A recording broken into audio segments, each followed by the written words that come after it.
Welcome back to Houston Newsmakers, where we've been talking about the process that brings refugees to Houston with Jeff Watkins, who's the Vice President for Global Initiatives for YMCA International. Joining us now with Sarah Al-Hafaji. How'd I do? That was great. Pretty good.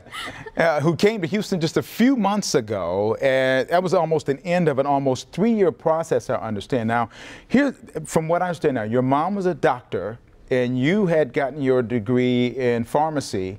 And something happened, though, that made you as a family leave Iraq. What happened? It was a regular night, like any other night, and then we surprised, like, by the door hanging. So my mom went out, and there was a group of armed people who asked her to try to heal some injured one. So she asked them, try to understand who are they and why they can't go to the hospital.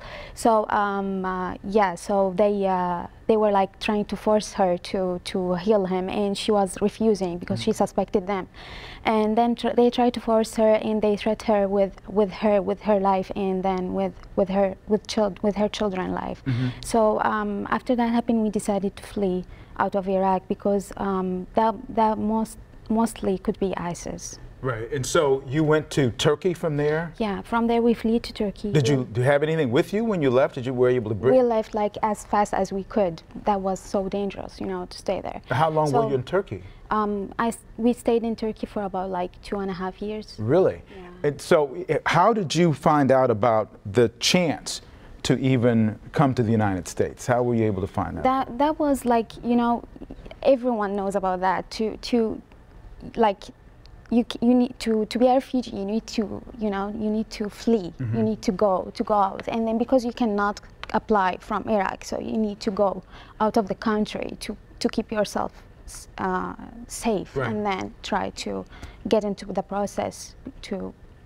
Yeah. The process itself, what kinds of things did you have to go through? Was just questions and like it was kind of interviews, investigations, like. Yeah, we did, I think, interview with the FBI. Yeah, it's kind of a long process and several of meetings. Were you surprised at how long the process was taking, or were you prepared for how long it would take? That's okay, you know, and you are safe, so that's the matter, you know, to be safe. So that's okay. But in Turkey, we weren't able to work or study, so my life was kind of stopped. Yeah, so as a pharmacy graduate, at the top, you couldn't practice pharmacy in Turkey. No. And now you've all come to the United States. Your mother is a doctor, but she's not practicing medicine here. No. What are you doing now that you are here in this country? So yeah, at first, the first step that I took when I came here to find a job, you know, you need to find a job to pay your bills. So after 2 months, when my paper was ready, when my social security number and the work permit, and you know, so I started to search job. YMCA helped me with that. So then I got my first job in Domino's Pizza as a customer service. And then after 1 month, they thought I was like too hard worker and too smart, so they decided to move me to the next level to be an assistant manager. So yeah, I took the chance and I became an assistant manager, and that's gonna take like levels. So now I'm in level 3. Okay, but that's a lot different than pharmacy, though. Yeah. So what's happening with the pharmacy? That you had a degree in Baghdad, but now here, what's going on with that? It's kind of a long process. It's gonna take years. You need to go into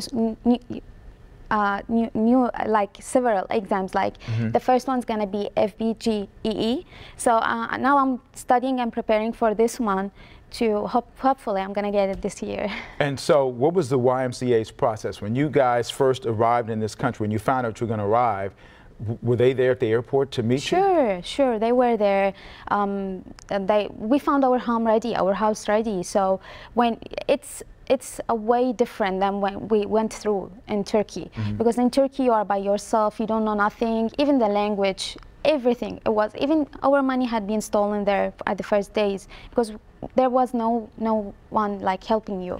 Here, any question that we need, anything, they were ready to help in everything. So Jeff, who pays for this? The Refugee Resettlement Program here in the U.S. is what I consider one of the most effective public-private partnerships. There is government funding that supports some of this, but then we also bring resources from the community to match those federal dollars. And I truly believe that it is one of the most effective public-private partnerships that exists within the country. You and who else does this kind of work here in the Houston? Well, here locally, there are 5 resettlement agencies. There's the YMCA, there's Catholic Charities, Interfaith Ministries, the Alliance for Multicultural Community Services, and Refugee Services of Texas. And so, Sarah, you've been here for a little less than a year, several months now, almost a year. Yes. What was your impression of the United States once you got here? How was it different from what you had perceived, and once you got here, what is your impression of the United States? Okay, so now I feel like settled and I'm safe, so I can start to build my future, you know. So yeah, it's a joy to be in a safe place. You see, you're aware of the turmoil and the controversy about people coming into the United States. The president has asked for a temporary suspension of people being able to come to the United States.